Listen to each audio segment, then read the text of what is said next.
रायगड आणि नाशिकचा पालकमंत्री पदाचा वाद सुटण्याची शक्यता आहे। केंद्रीय गृहमंत्री अमित शाह महाराष्ट्र दौऱ्यावर येणार आहेत। दरम्यान ते सुनील तटकरे यांच्या घरी स्नेहभोजनास जाणार असून रायगडच्या पालकमंत्री पदाबाबत निर्णय जाहीर करण्याची शक्यता आहे।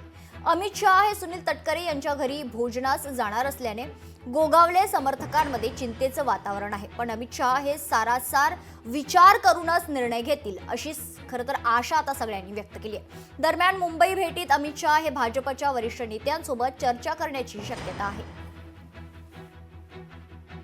काळजी करू नका, जरी नाशिक रायगडचा तिढा सुटलेला नसला तरी काम चाललेलं।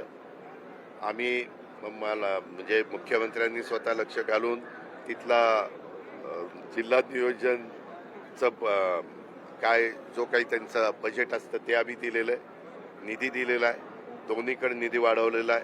22,000 कोटी रुपयाची सगळीकडे तरतूद केलेली आहे। सुटे थोडासा दिन धरा, धीरे धीरे। आमच्याकडे कुठल्याही प्रकारची अस्वस्थता नाही। एखाद्या जेवणाचं मी ज्यावेळेस अमित भाईंचा कार्यक्रम झाला त्याच वेळेस मी आमची कॅबिनेट बैठक होती आणि मीच म्हणालो की आता एक मीडियाला मस्तपैकी मसाला मिळालाय की अमित भाई शहा हे तटकरे साहेबांच्या घरी जेवायला जाणार, म्हटल्यानंतर पालकमंत्री पदाचा तिढा सुटणार, ह्या बातम्या छापणार आणि नंतर मग 2 दिवस त्या चालू राहणार आणि तिसऱ्या दिवशी असं येणार की अमित भाई शहा येऊन सुद्धा तिढा सुटलेला नाही।